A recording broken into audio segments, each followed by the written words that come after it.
Alors, je me suis fait niquer par le marché, les gars. Oh, putain.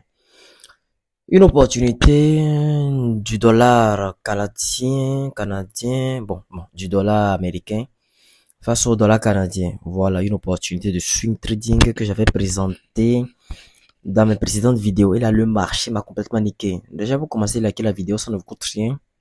Ça nous fait du bien. Faites le tour dans la description de mes vidéos. Le premier lien vous envoie sur mon blog. Le deuxième lien, c'est ma formation sur le trading. Je vous avais dit de vous positionner sur cet actif, ce qui fut fait. Et bon, l'opportunité était clairement visible. Une opportunité de swing trading. Mais là, le marché m'a clairement baisé. Voilà, regardez ici. Je m'étais positionné à la cassure et clôture de bougie. Bon, le marché a trimballé au niveau de notre point d'entrée en faisant des va-et-vient dans la marge de stop loss et au niveau de notre point d'entrée et en allant un peu en take profit. Et là, du coup, il a finalement décidé de nous vraiment éradiquer, de nous extirper totalement. Voilà. Et là, le marché nous a supprimé, nous a exterminé tout simplement. Mais bon, c'est ça aussi le trading. Mais bon, je vais plus trop parler de ça, mais je vais parler de l'opportunité que nous avons en cours. L'opportunité de l'euro, JPY, je pense bien. Je pense bien. L'euro, JPY. Alors, l'opportunité autant pour moi de l'euro JPY, une très belle opportunité que je vais présenter. L'opportunité là, sur son cours. Et là, nous avons peut-être une très belle scénario là qui se décide. Alors, face à l'inflation de cet actif, nous avons dépassé même la première zone susceptible de retournement. Ici, la deuxième zone susceptible de retournement. Et qu'est-ce que nous pouvons constater? Qu'à l'atteinte de la troisième zone de retournement, parce que je vous ai dit, les zones susceptibles de retournement sont des zones où le prix pourrait probablement vous dessiner une figure de retournement. Le marché a tenté de casser cette zone, mais n'a pas pu. Et en l'occurrence ici, le marché a dessiné une figure de retournement. Nous allons descendre en peut-être en 15 minutes pour constater ça un peu, pour constater ça, pour constater le retournement en question.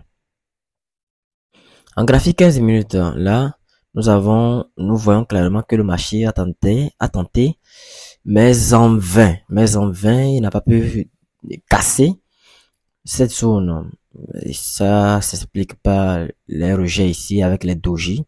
Et là, le creux, vous voyez que c'est une figure de retour. Le marché s'est retourné à cet endroit. Très bien.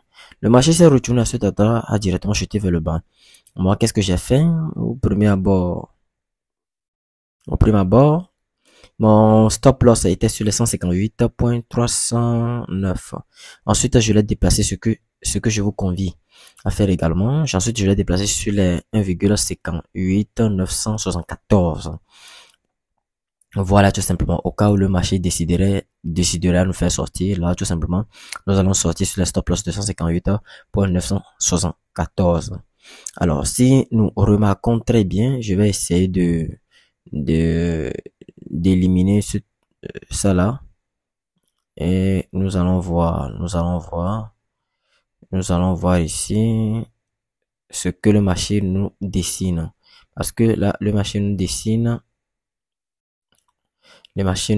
quelque chose. Voilà, je viens d'éliminer cette zone susceptible de retournement. Et là, vous voyez ici, ça s'apparente à l'épaule tête-épaule. L'épaule tête-épaule, une figure de retournement. Parce que nous étions sur cette spéculation-là à la hausse. Nous étions sur cette spéculation à la hausse. Mais le marché, en atteignant la troisième zone susceptible de retournement ici, à ce niveau, nous dessinons, est en train de dessiner. Voilà. Est en train de dessiner une épaule. Là, ici, on pourrait considérer ici comme une épaule, une tête et une éventuelle épaule, une figure de retournement qui sera à l'encontre de notre spéculation haussière. Donc, c'est pour cela que je vous dis de mettre les stop loss sur les 158.974. Au cas où le marché déciderait d'aller contre nous, nous allons sortir sur les 158.974. Mais si le marché décide outre de continuer sa poursuite haussière, là, nous sommes toujours dans la spéculation, hein, et nous allons rester dans le trade jusqu'à l'atteinte des zones de sortie. Jusqu'à l'atteinte des zones de sortie.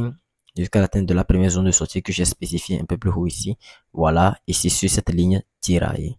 Voilà, vous avez compris, c'est comme cela on doit faire maintenant. Voilà, je pense que c'est tout ce que j'ai à dire sur cette opportunité, hein. Voilà, c'est tout ce que j'ai à dire sur cette opportunité. Alors, le- de ce fait, je vais conclure ici ma vidéo. Nous allons nous retrouver une prochaine fois dans une nouvelle vidéo. D'ici là, portez-vous bien.